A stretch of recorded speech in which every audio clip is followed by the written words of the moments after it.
Con este foro vamos con el tema del último del día de hoy, que es estrategias de la conectividad. Vamos a pedir que de favor nos haga el ingeniero Esteban de Jesús Figueroa Palacios acompañarnos aquí al estrado. El doctor Rafael Carmona Benítez también, por favor. El ingeniero Juan Carlos Espinosa Rescala. El ingeniero Francisco Vargas Hernández. El ingeniero Javier Gutiérrez Reynoso.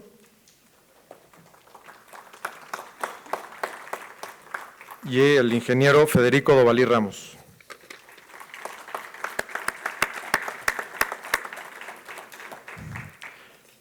Bueno, nuevamente como en los anteriores, todos los modos de transporte, ¿no? Me va a permitir hacer una lectura de la semblanza del ingeniero Esteban Figueroa. ¿Sí? El ingeniero Esteban Figueroa Palacios es ingeniero civil, egresado de la Facultad de Ingeniería de la UNAM y maestro en ciencias, con especialidad en planeación de infraestructura por la Universidad de Stanford en Estados Unidos.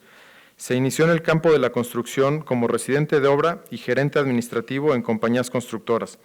Ha sido consultor en el campo de planeación de diversas obras de infraestructura carretera, portuaria e hidráulica en México, Colombia y Centroamérica. En los últimos 10 años ha participado como consultor especialista en las etapas de planeación y estructuración financiera en asociaciones público-privadas de carreteras, puertos, aeropuertos y ferrocarriles. En el campo académico ha impartido el curso de planeación en la carrera de Ingeniería Civil en la UNAM desde 1985, del que es profesor titular por oposición. También es profesor en la División de Estudios de Posgrado de la misma facultad en el programa de construcción. Es profesor invitado en la Universidad Católica de Santiago de Guayaquil, en Ecuador, y ha participado como coordinador en el Diplomado de Asociaciones Público-Privadas ofrecido por la Cámara Nacional de Empresas de Consultoría y la Universidad de Anáhuac del Sur. Un aplauso, por favor, para el ingeniero Figueroa Palacios, y le cedo la palabra.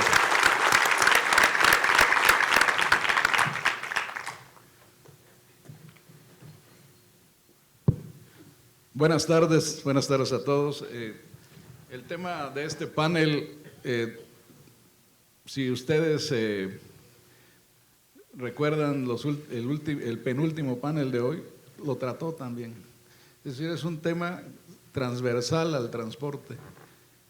No se puede, y lo vamos a ver con nuestros panelistas, no se puede tratar de manera aislada la conectividad. Requiere necesariamente una visión sistémica. Entonces me voy a permitir dar una breve introducción al tema con la idea de crear un marco de referencia a lo que los especialistas nos van a platicar. Para entender la conectividad, como me atrevo a dar una definición inicial, podemos decir que es la característica de los sistemas de transporte de bienes y personas que facilitan y hacen eficiente la movilidad. El concepto de movilidad recientemente ha tomado importancia creciente. No solo es llevar de un lugar a otro a un bien o a una persona, sino que hacerlo de una manera predecible y continua, ¿no? Los sistemas compuestos de arcos que conectan orígenes y destinos deben pasar por puntos de intercambio modal o de integración a redes de otras características que generalmente ocasionan demoras y costos adicionales. Por ejemplo, la conexión de un aeropuerto con la red vial del área urbana a la que sirve, la de un puerto con la red carretera o ferroviaria que lo conecta con las zonas de origen o destino de la carga y su convivencia frecuente con la trama vial urbana que lo circunda, la coexistencia de las vías férreas con las zonas urbanas e industriales y aún en un mismo modo de transporte, la integración del tráfico interurbano de una carretera con la red vial de las ciudades a las que comunica. En algunos casos esta conectividad es crítica, como en los aeropuertos, pues el tiempo de viaje de los orígenes y destinos urbanos con la terminal aérea forma parte del tiempo puerta a puerta, que constituye la oferta fundamental de este modo de transporte de pasajeros. En otros sistemas, en los que el tiempo no es un factor tan relevante, el costo de operación se eleva por ineficiencias resultantes de una conectividad conflictiva, como ocurre con el tráfico férreo en los cruces fronterizos, que se ve limitado a ventanas en horas nocturnas para no entorpecer el tránsito urbano de las ciudades por las que cruza.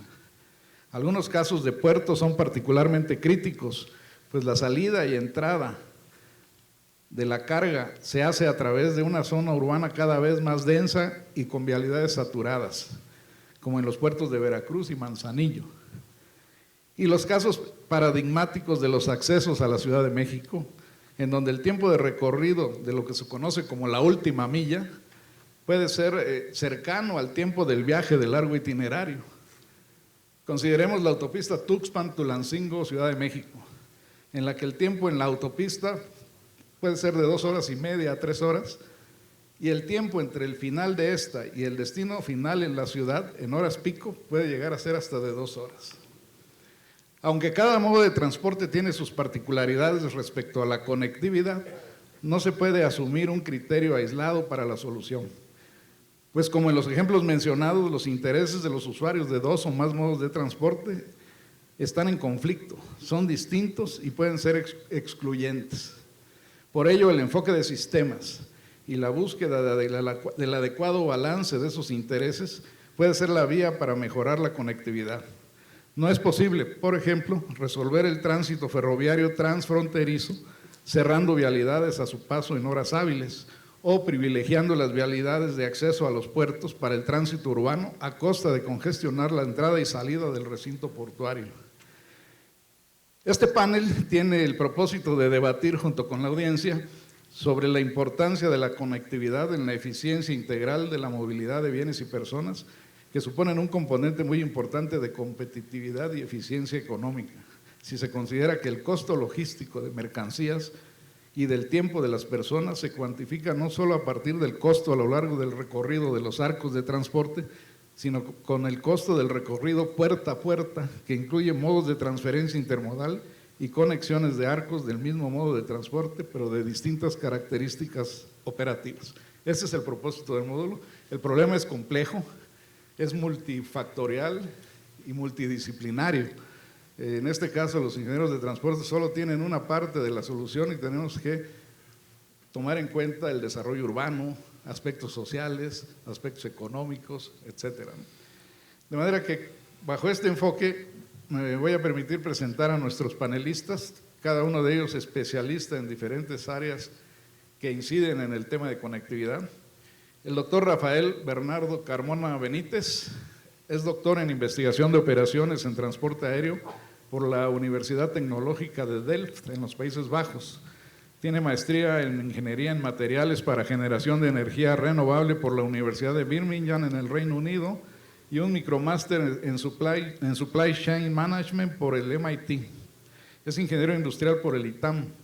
Está interesado en el desarrollo de modelos matemáticos que mejoren la toma de decisiones en negocios, principalmente enfocado en el diseño de cadenas de suministro y distribución de hidrocarburos, aerotransporte, transporte multimodal, diseño de modelos para pronósticos de la demanda y benchmarks que permitan medir la eficiencia y productividad en cualquier negocio. Es investigador en temas de transporte y optimización, miembro del Sistema Nacional de Investigadores, consultor de empresas privadas y gubernamentales desde el Centro de Alta Dirección en Economía y Negocios, profesor e investigador de tiempo completo en la Universidad Anáhuac de México.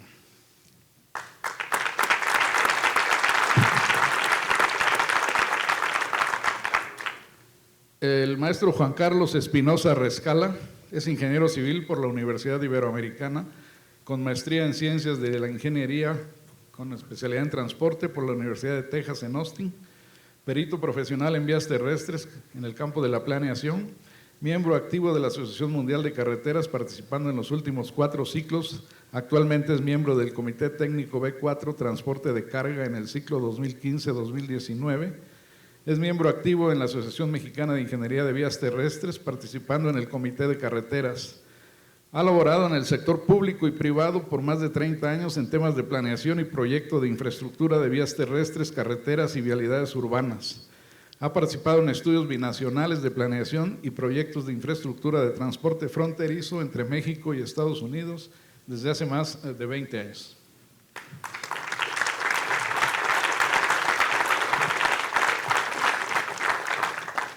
El maestro Francisco Javier Vargas Hernández es ingeniero civil egresado de la Universidad Nacional Autónoma de México, Obtuvo el grado de maestro en Ingeniería en Sistemas con orientación en Transporte y Logística por la misma universidad.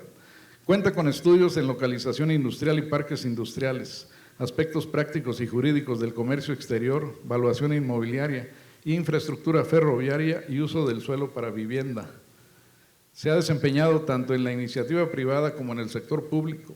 Las actividades más relevantes en su desempeño profesional han sido en el Laboratorio de Transporte y Sistemas Territoriales del Instituto de Ingeniería de la UNAM y la Secretaría de Economía, ambos relacionados con la cadena de suministros y logística en el puerto de Guayaquil, Ecuador, y la Secretaría de Comunicaciones y Transportes en temas de infraestructura portuaria y ferroviaria, así como en la Agencia Reguladora del Transporte Ferroviario, participando en temas de regulación ferroviaria. Actualmente se desempeña en el área de proyectos estratégicos en el Ferrocarril Mexicano SADCB.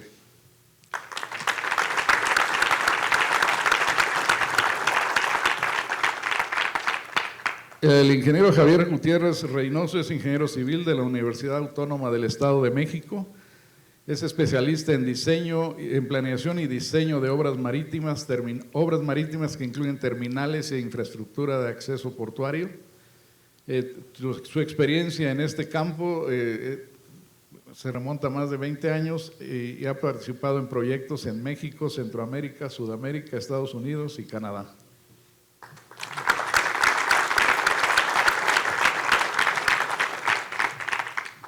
Y para que conozcan bien al ingeniero Dovalí, otra vez lo presentamos porque estuvo en el ingeniero Federico Dovalí Ramos es ingeniero civil egresado de la Escuela Nacional de Ingenieros, Facultad de Ingeniería de la Universidad Nacional Autónoma de México. Por más de 50 años ha laborado en áreas de transporte aéreo, particularmente en aeropuertos, en diferentes dependencias del gobierno federal y profesor de aeropuertos en la Facultad de Ingeniería de la UNAM. Al mismo tiempo, ha sido más de 10 años experto para América Latina y el Caribe por parte de la Organización de Aviación Civil Internacional, la OACI. Además fue mi profesor de aeropuertos y mi director de tesis, que es parte de su currículum.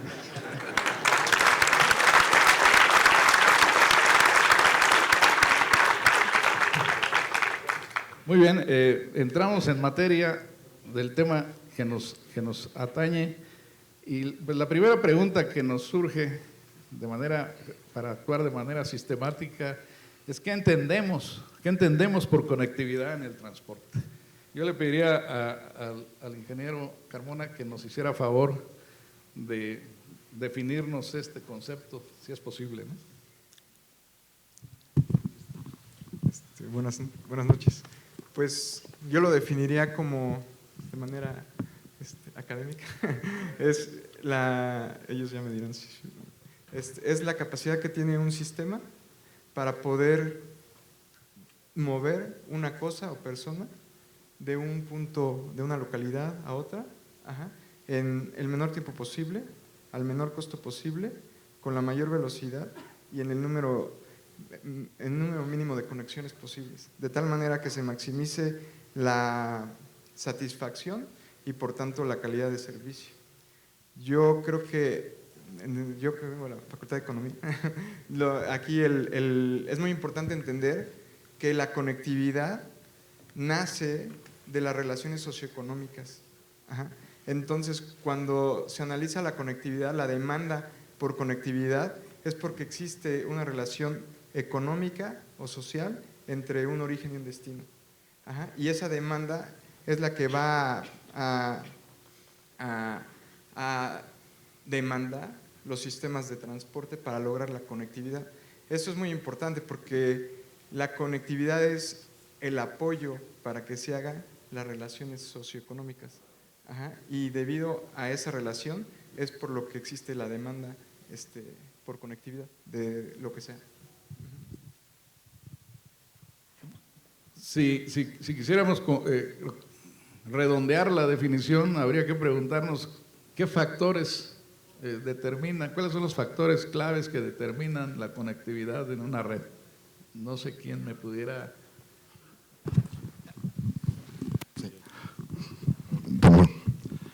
Sí, buenas tardes. Yo lo definiría de una manera más práctica y es producto correcto, lugar correcto, costo correcto. La conectividad no significa que tenga conexión. La conexión implica que tenga la infraestructura que conviva, pero eso no significa que tenga conectividad. La conectividad tiene que ver con cadenas de suministro integradas, con flujos de información que trabajen de manera adecuada para que los bienes, las mercancías se trasladen de manera segura, de manera eficiente, al menor costo posible, de tal forma que el costo logístico asociado al movimiento y al flujo de mercancías sea el adecuado. En 2008 aproximadamente la Secretaría de Economía se hizo un indicador del costo logístico asociado a las mercancías movilizadas en el país, andaba del orden del 10%, es decir, que el 10% de un lápiz que costaba $1, 10 centavos eran de costo logístico. Eso se tiene que abatir, y no solo con infraestructura, que se percibe como que es la infraestructura, la conectividad. La infraestructura tiene que convivir, la parte dura de la logística tiene que convivir con la parte blanda, que es la facilitación comercial. En el caso de la integración con los puertos, los aeropuertos, que tienen que ver con modos de transporte como los ferrocarriles o el autotransporte, si por ejemplo el despacho aduanal no convive con los tiempos de las cadenas de suministro, entonces perdemos eso, competitividad. Y entonces digamos que los flujos naturales de las mercancías van a irse a otro corredor. Entonces la conectividad tiene que ver con el adecuado flujo de las mercancías en la parte dura y la parte blanda. Podemos concluir entonces que hay dos grandes componentes de la conectividad, como bien dice el maestro: la infraestructura, la parte dura, y la gestión de la conectividad, que tiene que ver con medidas regulatorias, con procesos que deben ser muy eficientes, y con tecnología, ¿no? Se me ocurre el caso de la inspección aduanal en puertos y en cruces fronterizos, que ahora se hace con arcos de rayos gamma, que permite que el tren no se detenga en la inspección y se pueda detectar cualquier material ilegal, ¿no? Eso es eficiencia en el proceso a partir de tecnología combinada con infraestructura adecuada, ¿no? Entonces empezamos a ver que bueno, en el nodo es posible, como dice el maestro, que con una adecuada infraestructura y con diseños de procesos eficientes, la conectividad contribuya a la competitividad de la economía. El ejemplo que pone de lo que significa el costo logístico de un producto es muy importante, porque en este mercado global el precio final va a incluir ese precio logístico, y si llegamos con un precio a un país extranjero que no compita con otro producto de otro país, nos van a dejar fuera del mercado. Entonces, esta es la importancia de modernizar primero la infraestructura, pero también la conectividad. La siguiente pregunta que se me ocurre es,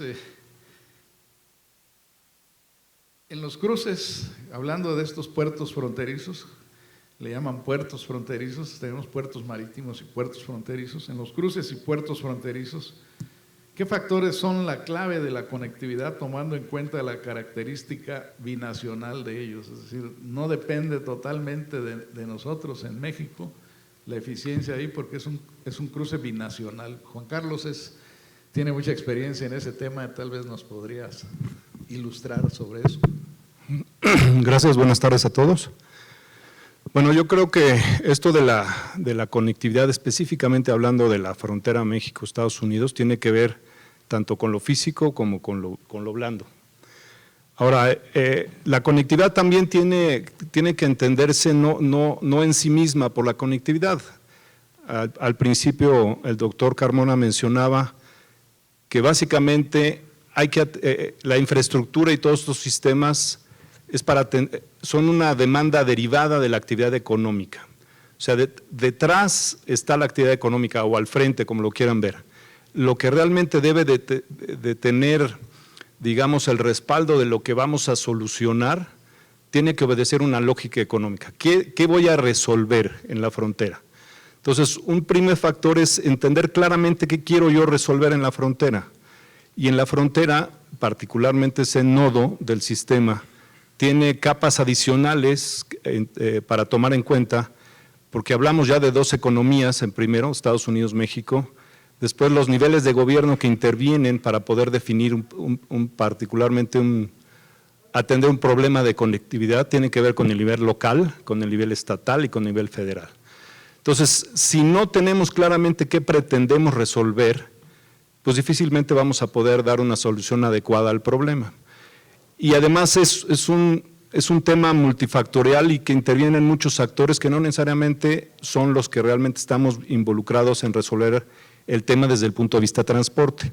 Está el tema de aduanas, está el tema de cuestiones de inspección por cuestiones de seguridad nacional y otra serie de elementos, inclusive tocan la cuestión de planeación urbana, que también es un reto, porque los cruces, lo que se pretende es minimizar el costo logístico, y los cruces fronterizos nacieron particularmente por la necesidad de cruzar la frontera, y alrededor de esos cruces se desarrollaron ciudades y asentamientos urbanos. Actualmente en la frontera, muchos de los cruces fronterizos están embebidos en la mancha urbana, lo que hace difícil esa conectividad. Y además se mezcla con movimientos locales versus movimientos de largo itinerario. Entonces, cada tema requiere estudiarse específicamente y no hay solución única para los problemas. Hay que entenderlos de manera integral, como mencionaba el ingeniero Figueroa, y a partir de eso hay que buscar soluciones que inclusive pueden salir del ámbito de los que desarrollamos infraestructura. Entonces, tiene que haber participación de muchos agentes para dar solución integral al problema. Ese es mi comentario. ¿Algún comentario? Yo podría empezar por lo que comentaste, es en definir cuáles son los factores que determinan la conectividad, porque hay factores ambientales, factores políticos, factores tecnológicos y también factores tecnológicos. Entonces, uno de los factores más importantes pues son las regulaciones que los gobiernos ponen para poder llevar a cabo, incluso para poder construir la infraestructura necesaria para lograr la conectividad. Entonces, eso viene es muy difícil porque hay factores que vienen desde nivel local, que son las normas. Los gobiernos locales son los que dictan cómo debe ser el transporte, cómo debe ser la infraestructura, qué se puede construir y qué no. Hay aranceles, hay impuestos, hay cambios de tipo de tecnología, por ejemplo, las vías ferroviarias a lo mejor son distintas entre países. Entonces, yo creo que un factor muy importante es la parte política, pero también otro factor muy importante es la parte histórica, que es, por ejemplo, en la red urbana, realmente se fue construyendo como se fueron haciendo los asentamientos humanos.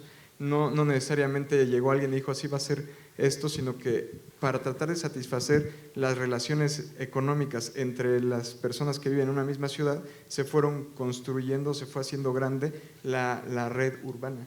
Entonces yo creo que es muy importante también pensar que no nada más los factores no nada más son los tiempos y las velocidades y los costos de una cadena de suministro, va mucho más allá.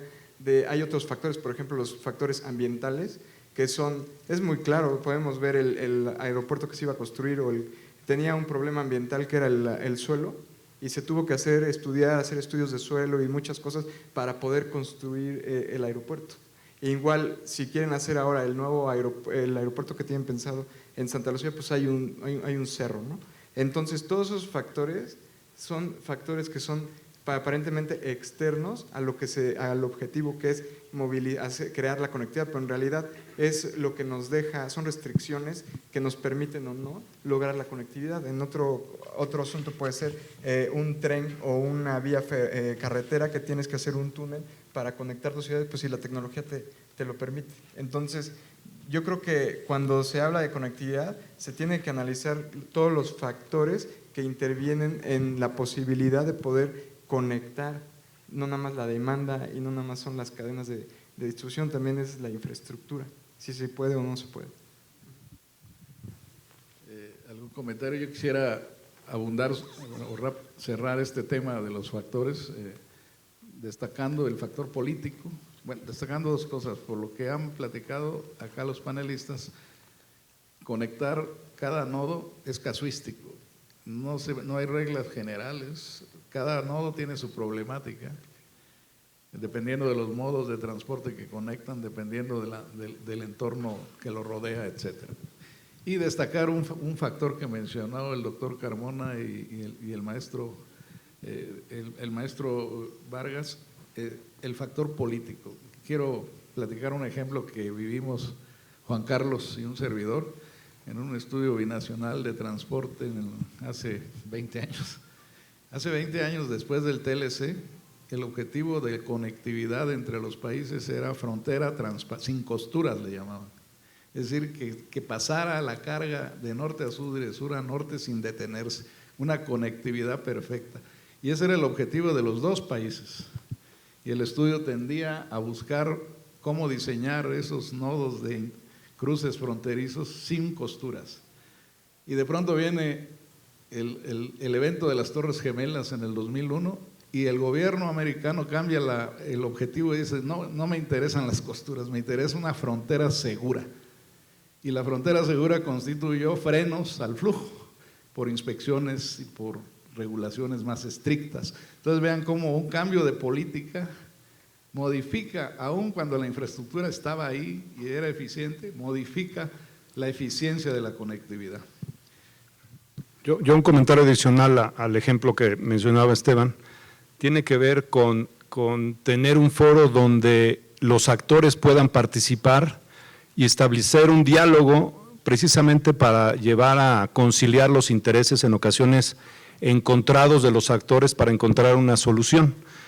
Y yo creo que ese es un factor clave de la conectividad, el tener un foro donde poder discutir, que tiene que ver también con un fondo de planeación detrás que está sustentando todo eso, y que se mantenga ese proceso de planeación permanente, lo cual se logró con este estudio binacional. De hecho, se conformó un comité conjunto de trabajo donde se sientan a la mesa las dos federaciones desde el punto de vista de transporte, la SCT y el Departamento de Transporte de Estados Unidos.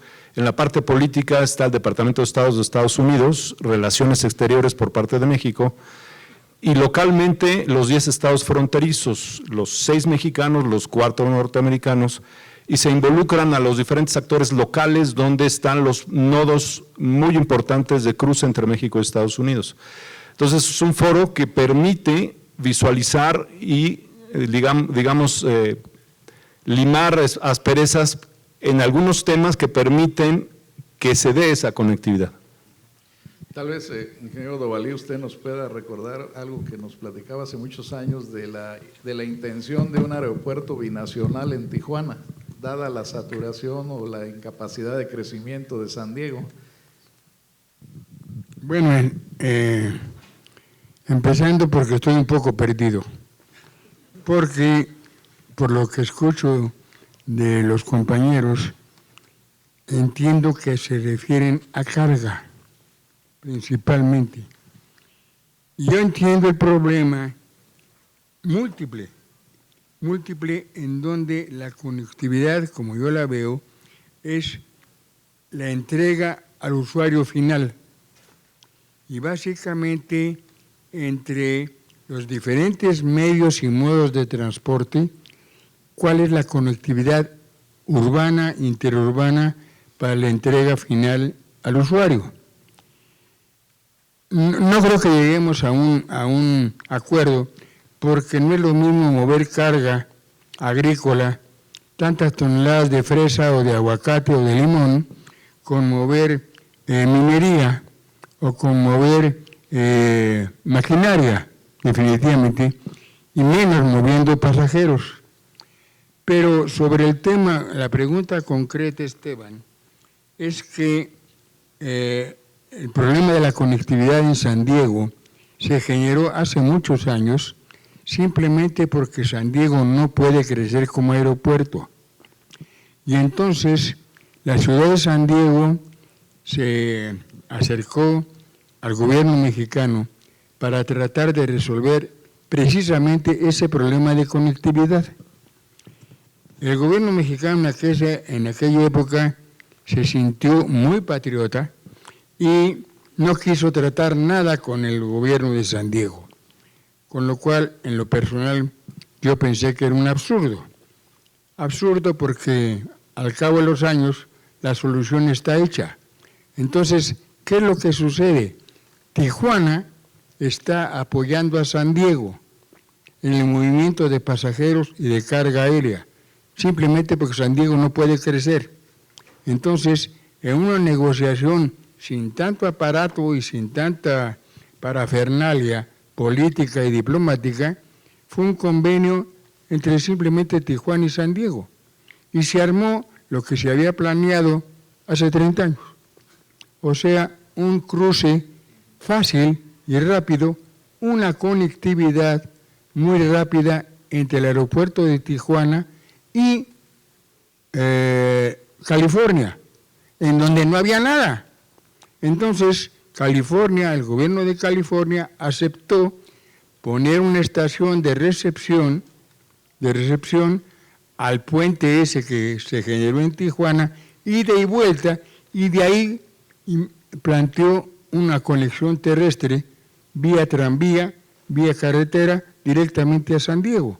Entonces, la conectividad, como se está planteando, depende de lo que estamos hablando, porque hay conectividad para pasajeros, hay conectividad para toneladas de aguacate, hay conectividad para toneladas de Huachinango. ¿Sí? De acuerdo, ingeniero.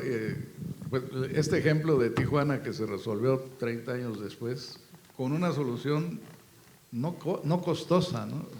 No se construyó otro aeropuerto, no se construyó otra pista, ¿no? Se construyó un nodo de transferencia de pasajeros del aeropuerto de Tijuana a la ciudad de San Diego. Muy eficiente, además aprovechado con comercios, explotado, autofinanciado probablemente. Entonces, este ejemplo nos ilustra algo muy importante. La conectividad, como es casuística, se necesita mucha creatividad para resolverla, y no necesariamente dinero, ¿no? Bueno, un aviso, tenemos una encuesta en la aplicación para que nos hagan favor de ir votando en esa encuesta.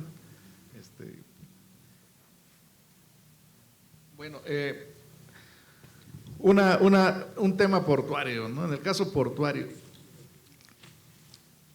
el tema portuario, ingeniero, es complicado porque ahora decimos que los puertos se asentaron en las ciudades, en realidad las ciudades rodearon a los puertos, ¿no? Y al rodear las ciudades a los puertos la ahorcaron en sus accesos, ¿no?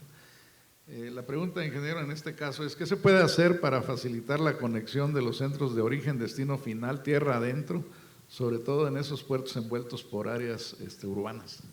Sí, gracias, buenas tardes.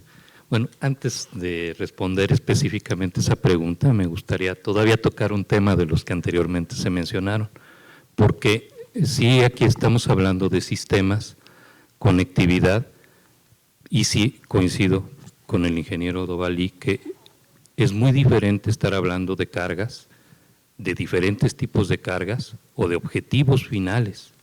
Hay otros objetivos que implican conectividad en todas sus facetas, en todas sus esquemas de infraestructura, sus esquemas de tecnologías de la información, sus esquemas de capacidad de respuesta. Por ejemplo, uno de ellos son aspectos de seguridad nacional, como puede ser el cuidado de las aguas nacionales, la pronta respuesta para llegar a un objetivo, de decir, bueno, estar a tiempo en el lugar apropiado. Ese es otro aspecto de conectividad. Hay otros todavía relevantes, pensando en el Golfo de México, la situación de los riesgos de derrames de hidrocarburos, también están enfocados a los aspectos de conectividad, con los centros de control de derrames que están distribuidos en la costa del Golfo, pero que en un momento determinado forman un sistema en el cual deben de estar perfectamente integrados para poder responder a una emergencia.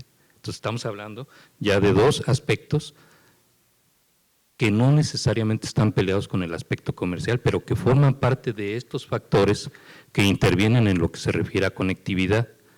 Y otro muy importante, quizá me tocó verlo no en una aplicación nacional, pero sí como una política actual, que es también un desarrollo regional. Es decir, nosotros buscamos que llegue a tiempo una cadena de suministros, que se establezca una cadena logística y que las condiciones de economía en general mejoren. Pero no solamente es eso, está también la parte del desarrollo regional. Y lo comento porque, por ejemplo, hay políticas en otros países, por ejemplo, en las hidrovías sudamericanas, donde son vías de conexión los ríos y se busca la conectividad para desarrollo regional de poblaciones que tienen muchas necesidades. Todo esto lo comento porque es muy amplio el concepto, el contexto de la conectividad. Ahora, regresando un poco a los factores que intervienen en la parte portuaria, indiscutiblemente el puerto es una puerta de entrada y de salida del comercio, un punto de desarrollo, un punto de seguridad, y por él intervienen múltiples factores internos y externos. En esos factores internos y externos intervienen diferentes elementos desde la infraestructura. Lo primero que pensamos cuando hablamos de un desarrollo portuario es probablemente en desarrollo de infraestructura, y no necesariamente es así. Muchas veces tenemos problemas en donde la imposibilidad de crecer implica optimizar el uso de la infraestructura. Entonces, ¿qué tipo de mejoras se pueden hacer en partes portuarias, en el desarrollo portuario? Primero, el pleno conocimiento de la infraestructura, la propia y con la que nos ligamos, es decir, con la que interactuamos con otros modos de transporte. Con esa convivimos, hay que identificar si realmente es eficiente y cuáles son los reales factores que intervienen en esa eficiencia. Por ejemplo, no sé si haya alguna persona de Pemex aquí, ¿no? Bueno, este es un caso muy típico.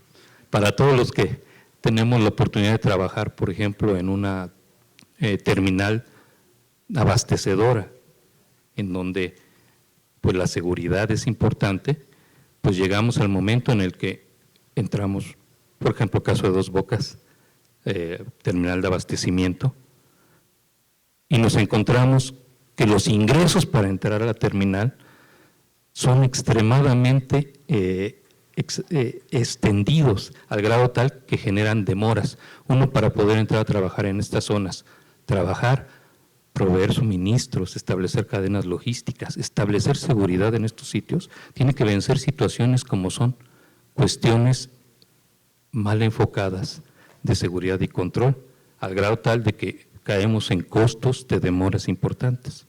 Entonces, yo creo que hay que identificar de estos elementos cuáles son elementos esenciales de lo que existe, cuáles son las problemáticas.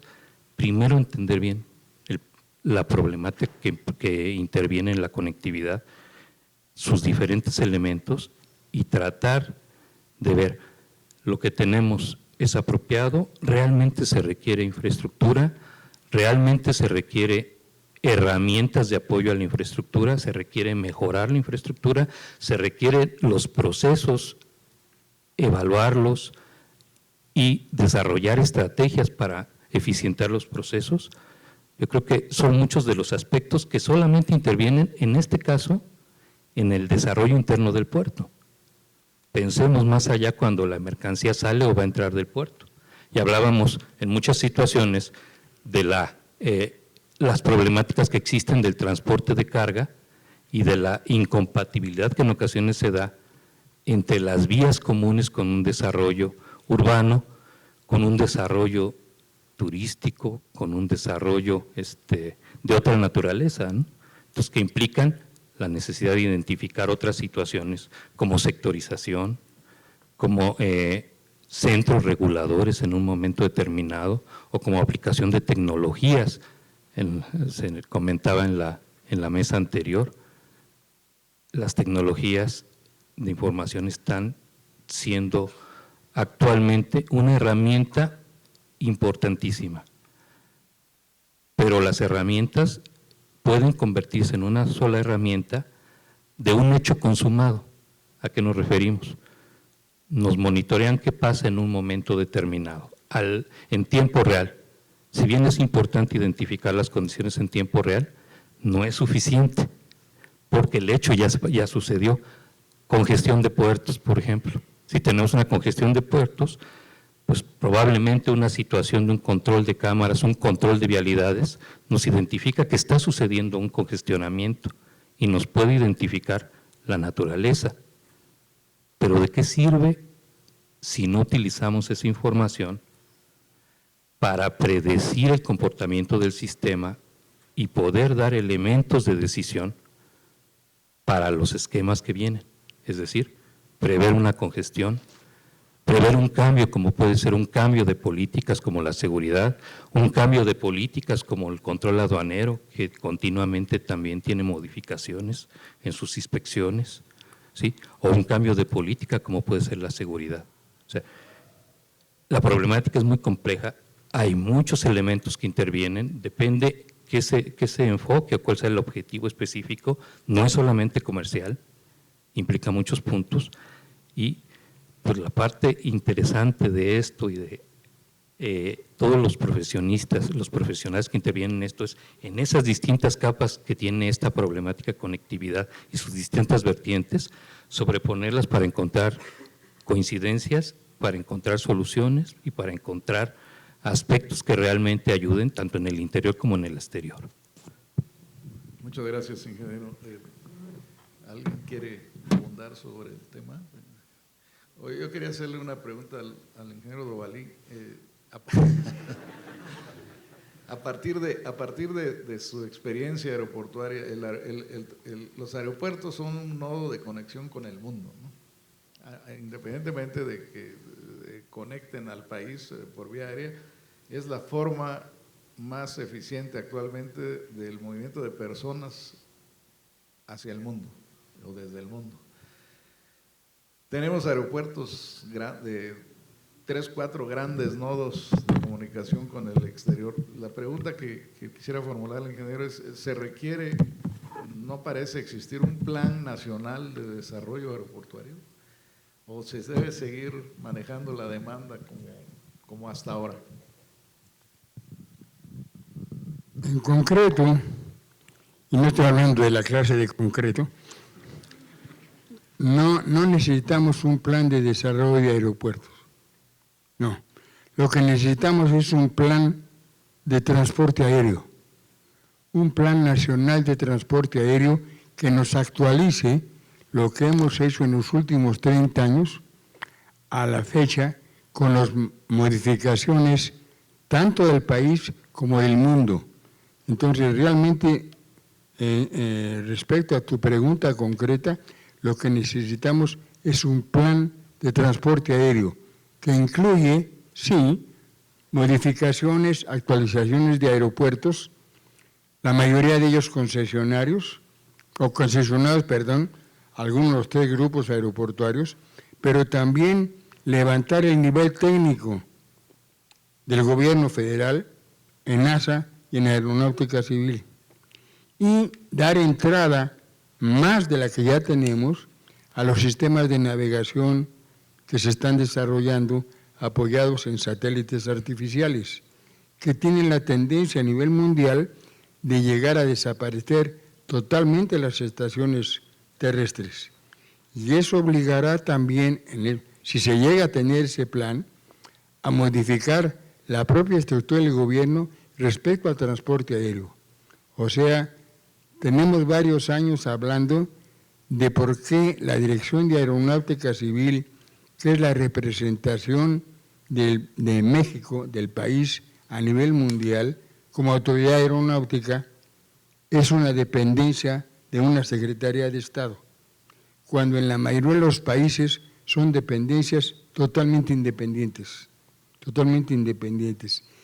En algunos casos muy severos, dependen de las fuerzas aéreas, pero dentro de una separación drástica de funciones.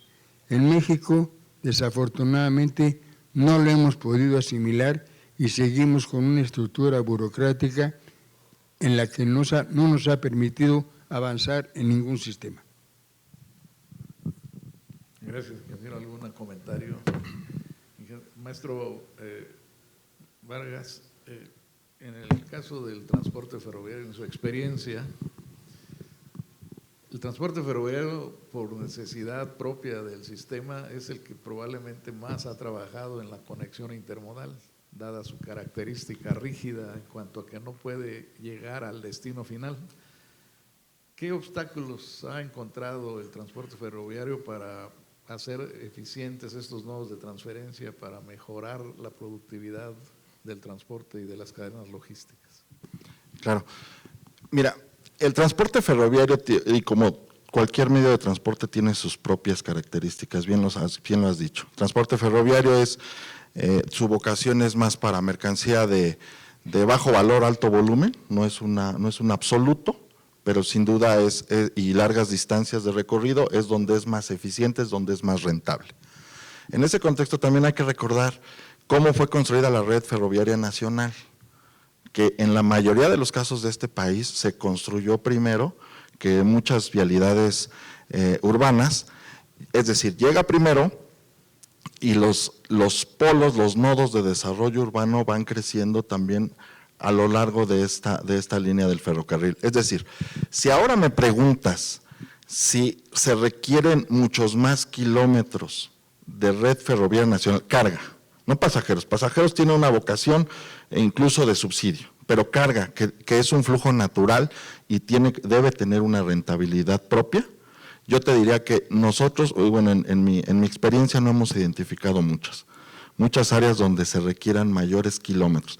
No hay un polo de desarrollo que yo identifique en el país donde justifique la inversión o de un ramal corto o de una vía principal. No es tan sencillo.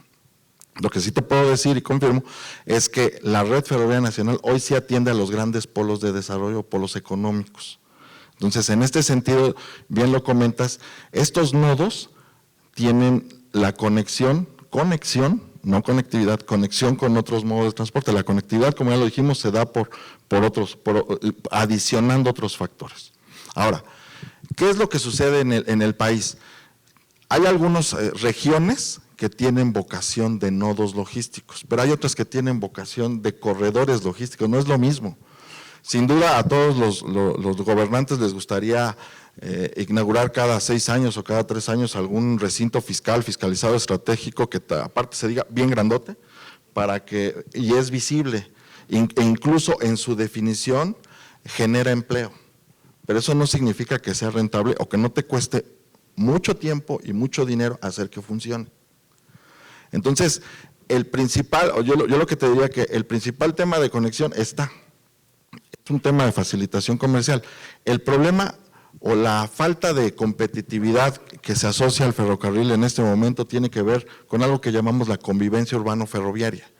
Y es decir, todo este crecimiento desmedido a lo largo de las vías férreas, desmedido y mal planeado, es lo que hace que el ferrocarril sea menos competitivo. ¿Por qué? Porque en cada cruce a nivel que existe en el ferrocarril hay una circular de la Secretaría de Comunicaciones y Transportes donde restringe la velocidad de cruce.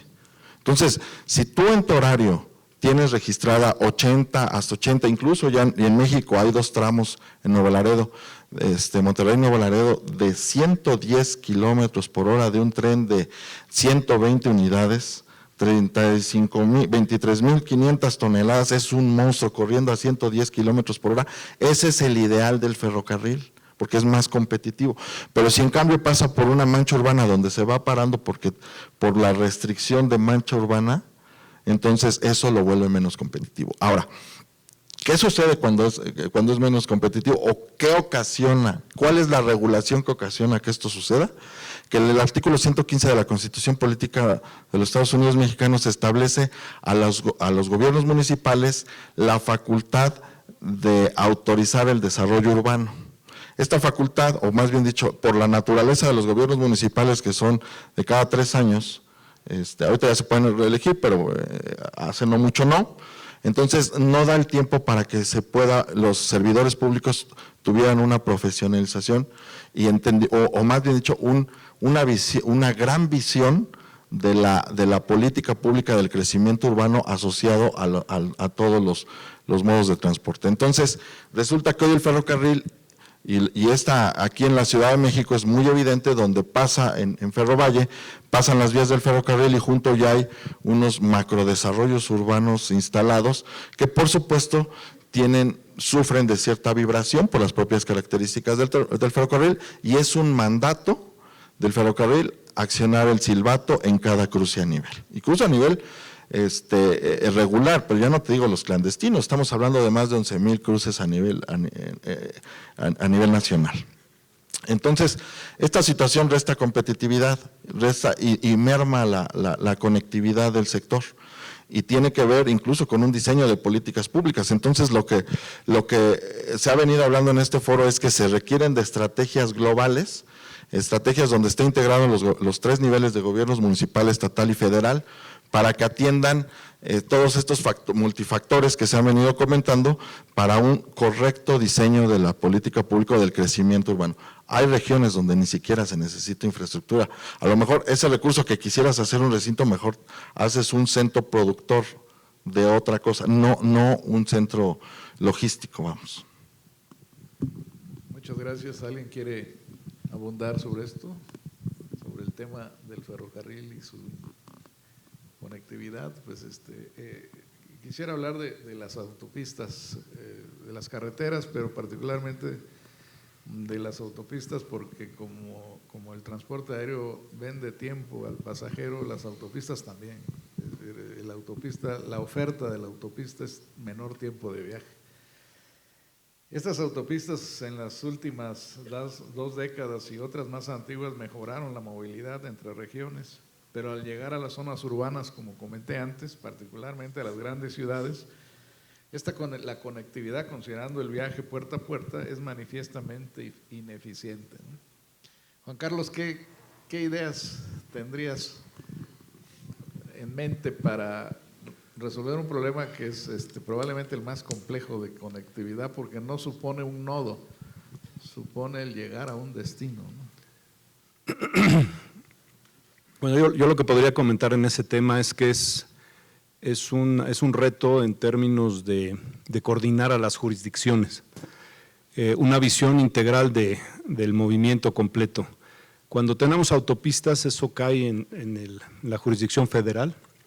Cuando llegas a la ciudad, pues hay una interacción muy evidente entre lo local y lo federal, que normalmente no se coordina, no existe un mecanismo muy claro y evidente que permita hacer una planeación integral de cómo finalmente conectar ese tramo carretero, que es una inversión significativa, para que realmente pueda ofrecer un servicio adecuado al conectarse con el área urbana. Existe una planeación de infraestructura carretera, existe una planeación urbana que en teoría debería considerar el desarrollo carretero. Sin embargo, a la hora de coordinarse los esfuerzos, pues ahora sí que no conectan, ¿no? Entonces, yo soy un usuario frecuente entre México y Cuernavaca. En el momento en que empezaron a construir el Metrobús, yo veía tal vez con mucha inocencia, que iba yo a poder tomar un autobús en Cuernavaca y que se iba a desarrollar alguna especie de terminal de interconexión con el Metrobús, de tal manera de poder yo llegar a esa terminal y tomar el Metrobús sin mayor problema. Sin embargo, el tiempo pasó y resulta que pues esa ni siquiera era, no estaba dentro de los planes de nadie el poder conectar eso. Ahora, ¿qué significa en términos de ofrecer un servicio que realmente atienda la necesidad de mejorar la conectividad? Me queda claro que si implica la participación de todos los actores, no nada más las jurisdicciones, inclusive las líneas de autotransporte, que de alguna manera su eficiencia económica en sus recorridos es baja, porque en este caso particular de Cuernavaca, México, el recorrido en el autobús son 45-50 minutos en carretera y más de 1 hora del punto de acceso a la ciudad a la terminal tasqueña, más de 1 hora. Y en ocasiones el que llegue hasta allá al usuario no le sirve, porque inclusive la conectividad en ese sistema de transporte no es la más eficiente. Entonces, la solución a ese tipo de cosas debieron haber participado los actores involucrados y poder desarrollar alguna solución inclusive que no privilegie el automóvil, que es uno de los temas que no hay ni los recursos ni los espacios necesarios para seguir, digamos, construyendo infraestructura vial que atienda la demanda de crecimiento vehicular. Entonces, una política pudiera haber sido el privilegiar movimientos de transporte de mayor capacidad que el automóvil, lo cual pudiera ser muy eficiente la conectividad entre Cuernavaca y México con una decisión que parece simple, porque habría que mover la terminal que está en Tasqueña embebida en un área muy complicada, moverla a un punto que sea adecuado para precisamente atender ese objetivo.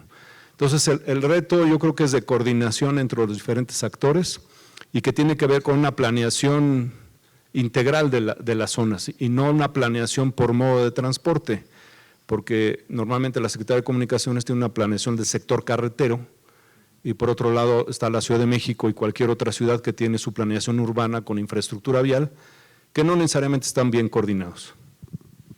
Muchas gracias, Juan Carlos.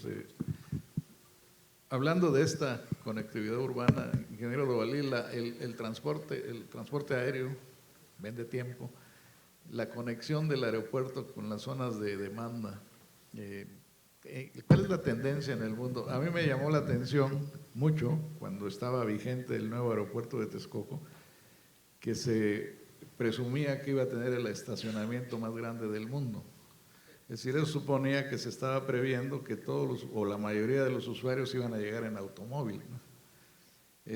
¿Cuál es la tendencia en el mundo para conectar al pasajero con el aeropuerto desde su origen? Bueno, ahí tenemos que considerar lo que mencionaste rápidamente al principio, lo del concepto de viaje puerta a puerta. Es decir, hace muchos años, cuando alguna persona viajaba, tomaba en cuenta únicamente el tiempo de vuelo. Y entonces decía, es una maravilla tomar el avión porque el avión hace nada más 2 horas. Pero a medida que las comunidades empezaron a crecer, entonces ese concepto a nivel mundial se fue modificando. Y ahora, para efectos de planeación, el concepto es puerta a puerta, es decir, identificar cuál es realmente el origen no del viaje, no del vuelo, sino el origen del viaje, que puede ser una oficina, puede ser un hotel, etcétera, y cuál es el origen, el destino final, que puede ser la casa chica o la grande, que puede ser otro hotel, que puede ser qué sé yo, ¿sí? Entonces, bajo el punto de vista de localización del aeropuerto y la conectividad, tenemos necesariamente que tomar en cuenta cuál es el tiempo que el usuario va a utilizar en moverse de ese origen real al aeropuerto, tomar en cuenta los trámites burocráticos que ahora son muy extensos a raíz de la caída de las torres de Nueva York, la documentación propia de la aerolínea, llegar al aeropuerto de destino, si es internacional, pasar nuevamente todos los trámites de tipo burocrático internacional, recibir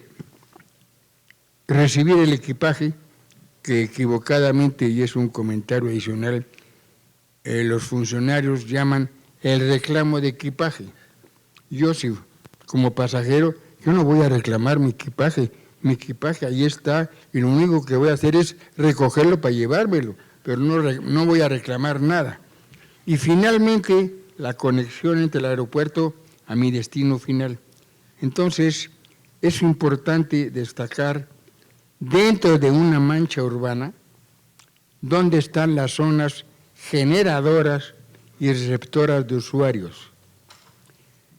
Ahora, los usuarios no son únicamente pasajeros, sino fundamentalmente y en mayor número son empleados que van diario al aeropuerto, van y además el aeropuerto trabaja 24 horas, 365 días del año.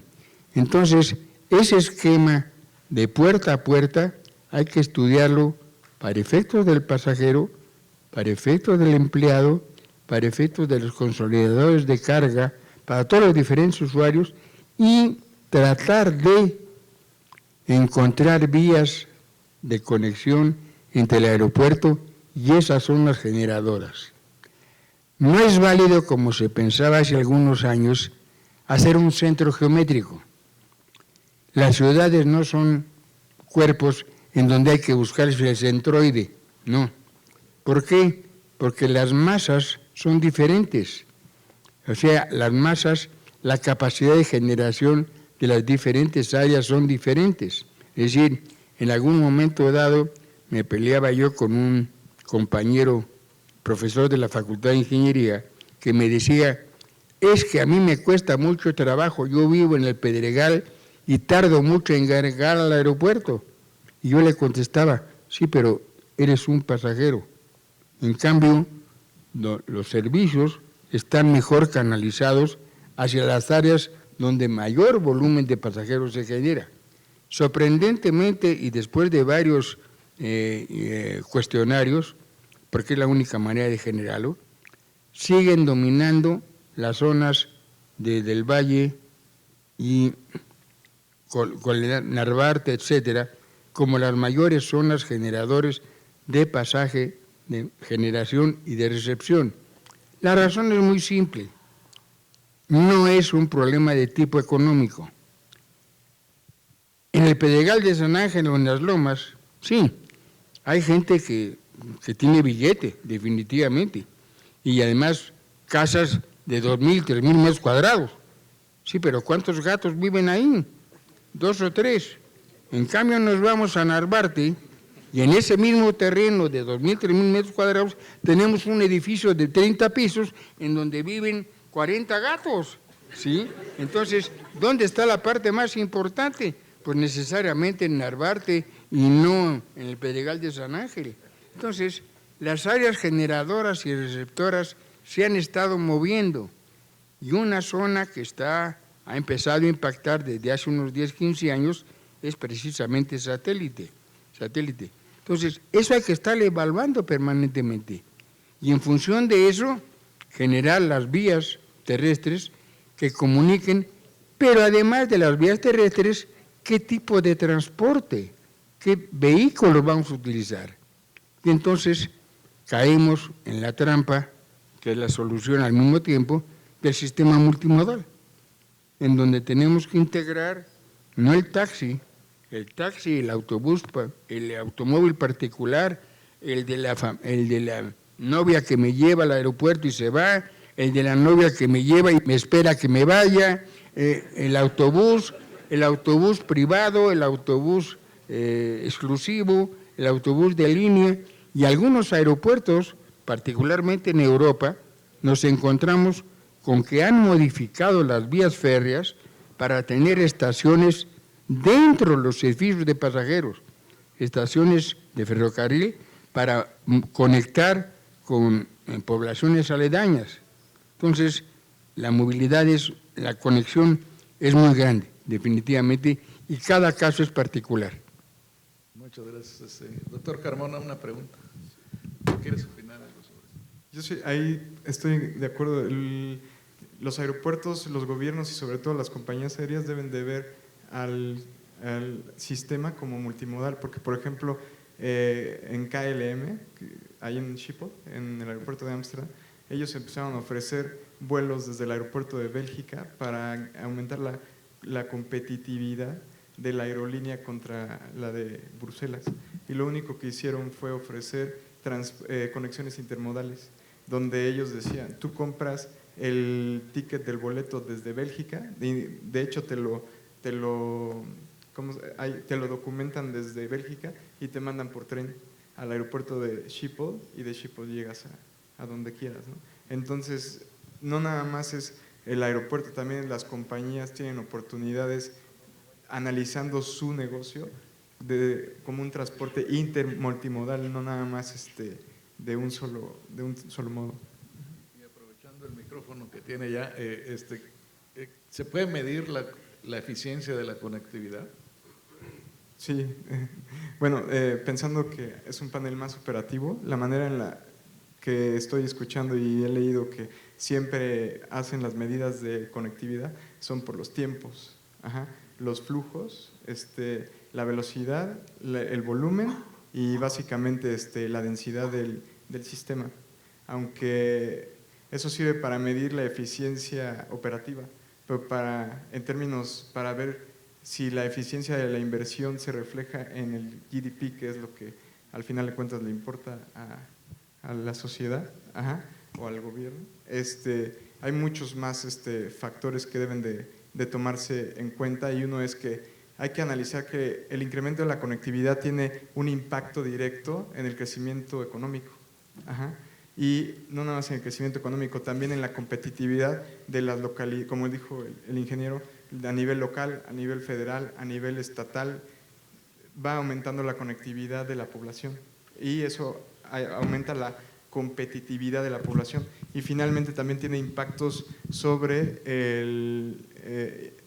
la calidad de vida, porque el aumento de la conectividad tiene relación con acceso a trabajos, que ya dijeron, acceso a educación, acceso a sistemas de salud, y también minimiza la pobreza. Entonces, si vamos analizando qué es lo que pasa económicamente cuando aumentan un sistema, cuando un sistema es más, está mejor conectado, es más competitivo, en el PIB se refleja con aumentos de productividad.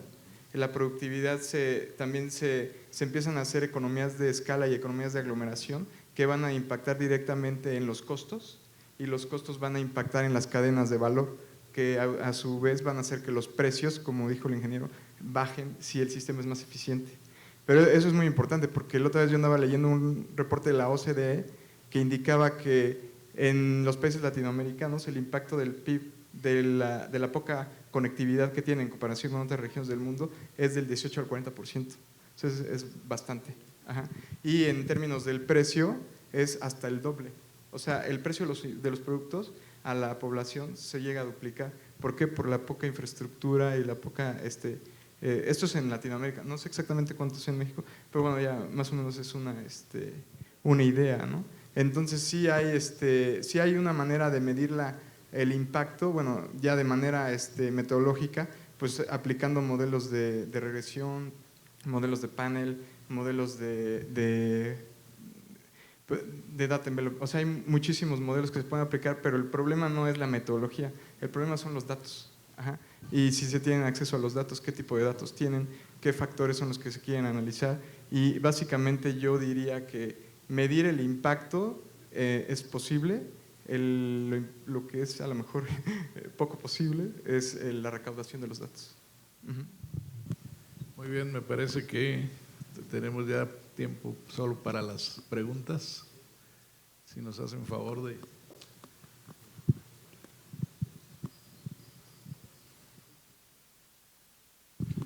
Si quieres, en lo que se animan, quisiera hacer una aportación.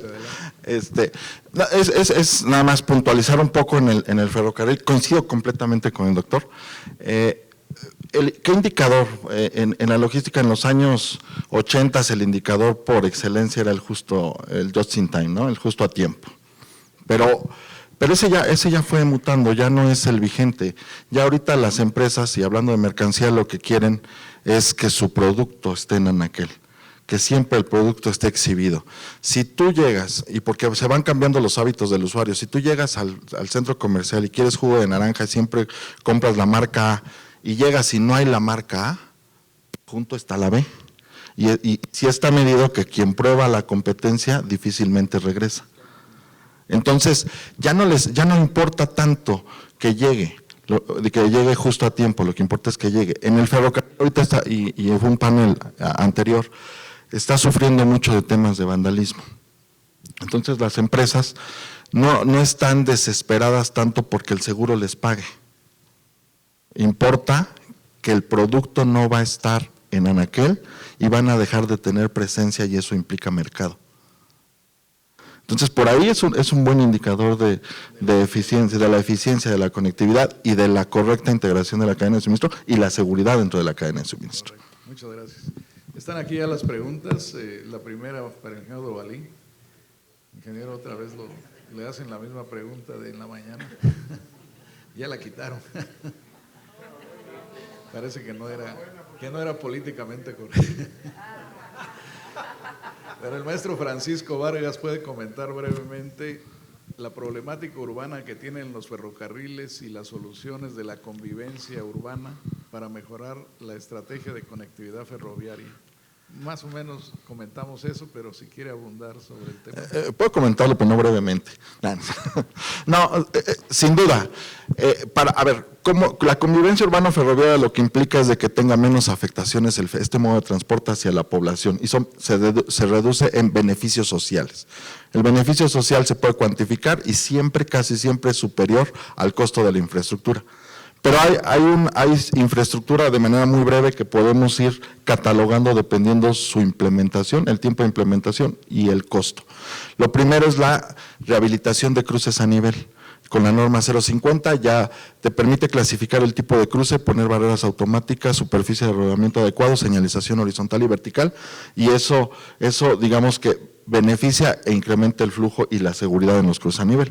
El segundo, más costoso, con mayor tiempo de implementación. La primera es más o menos un tipo A, el más señalizado, 4 millones de pesos aproximadamente por las barreras automáticas.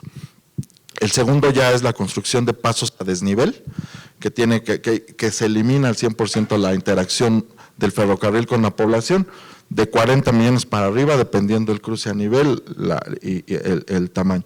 Tiempo de implementación, pues 1 año, más o menos, ¿no? Promedio. La siguiente, y que hay muchos ejemplos de estos en la República Mexicana, es la construcción de la reubicación de patios ferroviarios, los patios operativos. Un caso que seguramente todos ustedes conocen es el patio de Morelia, por ejemplo, que tiene por las propias maniobras del ferrocarril, diario bloquea 2 veces a la ciudad, desquiciándola completamente, ¿no? Y la otra, que es la mejor, pero el recurso es finito, es la construcción de libramientos ferroviarios. Entonces, el caso de Brownsville. Matamoros, Brownsville, ahorita está el libramiento de Celaya, el libramiento de Monterrey. Okay. Bueno, la siguiente pregunta de Daniel Sánchez Solís para el ingeniero Dovalí. En su experiencia, ¿cuál es la mejor opción para asegurar la conectividad aérea de la Ciudad de México? Texcoco, Santa Lucía, modernizar Toluca, ninguna. Quedarnos sin aeropuerto. Ya se comentó algo parcialmente en la mañana. Creo que el tema, como lo comenté desde la mañana, es irrelevante. La decisión está tomada. Les guste a algunos o no les guste, la decisión está tomada. Entonces, como ingenieros, lo único que nos toca hacer es, con la decisión tomada, hacer lo mejor posible.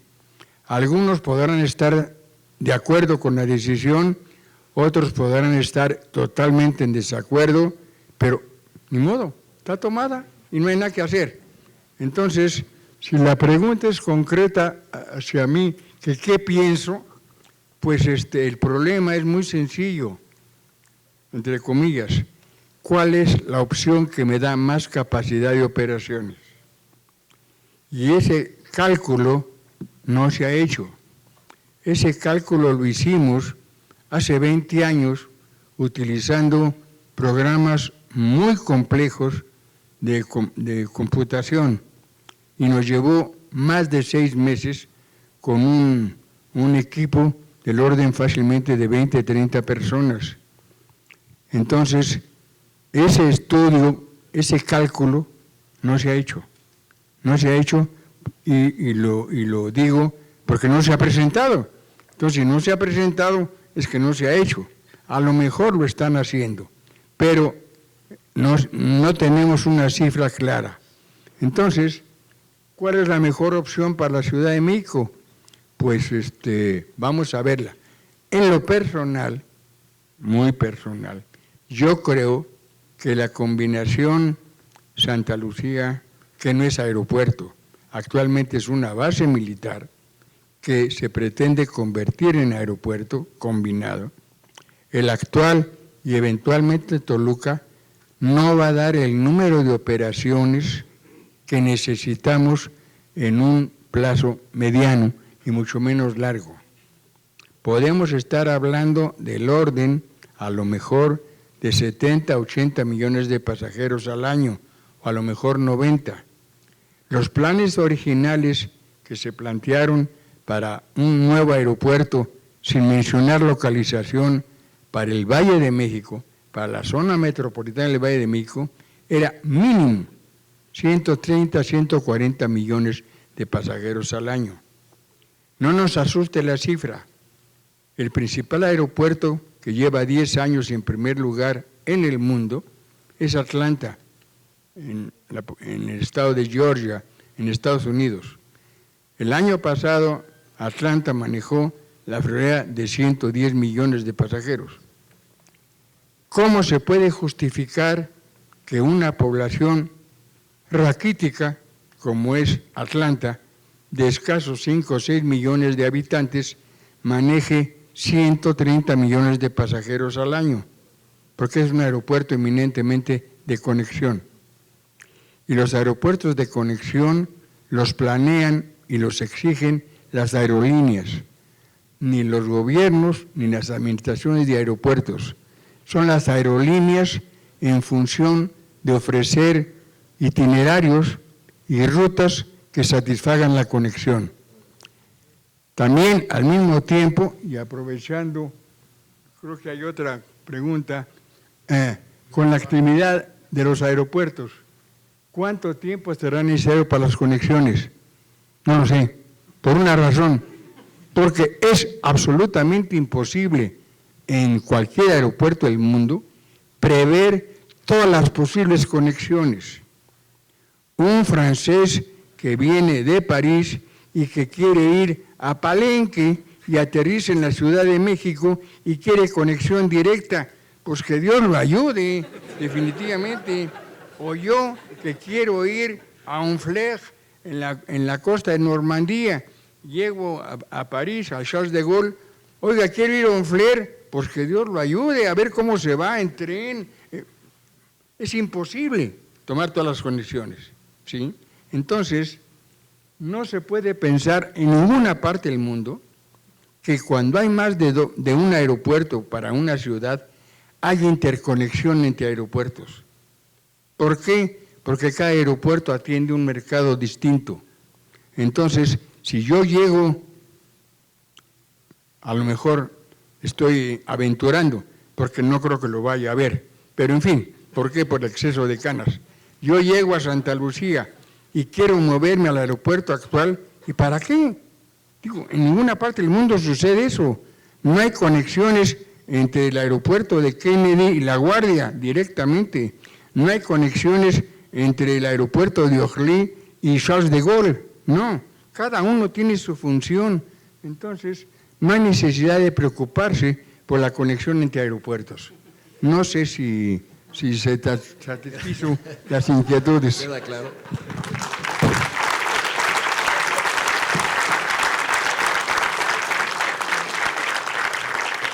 Bueno, la última pregunta para terminar a tiempo. ¿Cómo poder mejorar la movilidad del cruce fronterizo de Tijuana, Juan Carlos?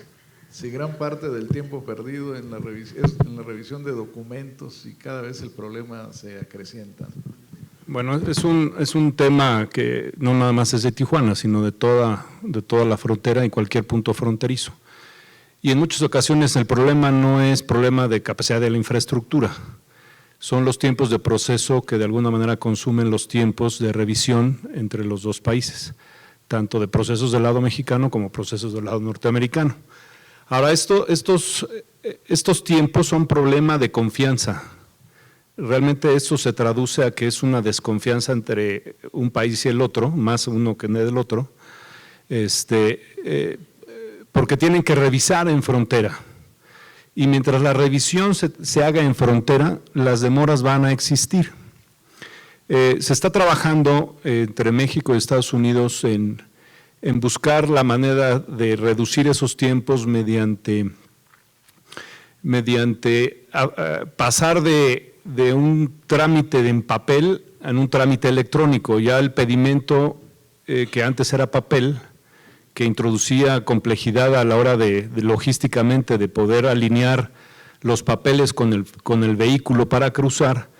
Se está desarrollando la tecnología para que el pedimento sea electrónico, no estén persiguiendo el papelito. Los que conocen Frontera, inclusive hay un personaje en el esquema que es el hombre de la bicicleta, que anda de la agencia aduanal buscando al camión que está cerca de la frontera para llevarle los papeles para cruzar frontera. Entonces, todos esos procesos son los que hacen lento.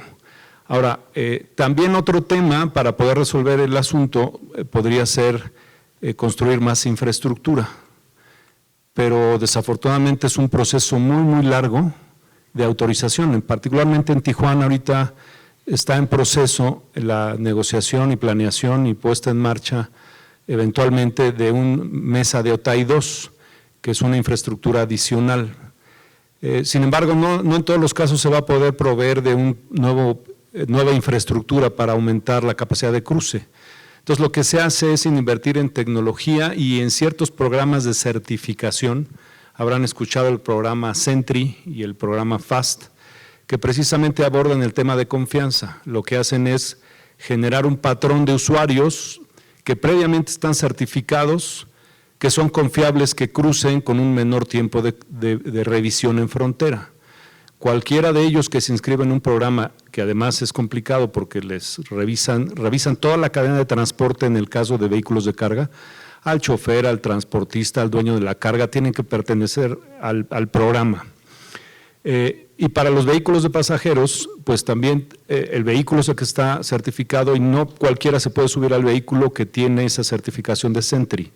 Están todos con registros revisados por el FBI y una serie de elementos que tienen que cumplir para que puedan utilizar ese carril y de alguna manera reducir los tiempos a la hora de cruzar la frontera. Ahora, otra estrategia que se está desarrollando es poder ofrecer en tiempo real información de tiempo de cruce a los usuarios para que tomen decisión en aquellos sitios donde existe más de un cruce. Antes de decidir cruzar la frontera, consultar esa información y poder tomar la decisión de por dónde le conviene en ese momento cruzar, porque de acuerdo a los indicadores es el que menor tiempo de cruce le ofrece. Y así han instrumentado no nada más algunos mecanismos, sino también se está monitoreando el tiempo, se están poniendo aplicaciones ITS para los camiones, en donde no solamente se determina el tiempo total de cruce, sino de manera sistemática se está tomando los tiempos de los procesos que se llevan del lado mexicano y de los tiempos de los procesos que se llevan del lado norteamericano. Y con base en esa información se puede buscar la manera de ser más eficiente aquellos puntos en los que está presentando mayores demoras para hacer más eficiente el cruce. Entonces, la tecnología está ofreciendo un mecanismo, digamos, de información en tiempo real que puede ayudar a tomar la decisión a los usuarios de tomar o cruzar la frontera. Obviamente hay algunos que tienen la posibilidad de elegir cuándo cruzar, hay otros que por motivos de viaje tienen trabajo, que pues forzosamente tienen que ir a cierta hora, o los cruces inclusive para escuela, que cruzan frecuentemente para ir a la escuela. Entonces, todo este tipo de desarrollos de aplicación de tecnología está siendo una alternativa para poder tomar decisiones de cruzar y poder mejorar un poco los indicadores de movilidad. Pues muchas gracias, creo que ya no tenemos más preguntas. Les agradecemos a los expertos panelistas su aportación al tema, que se queda abierto. Realmente yo quedo con más dudas que certezas, pero esa es la intención de estos paneles, ¿no? Entonces les agradecemos a ustedes su asistencia y su participación. Muchas gracias.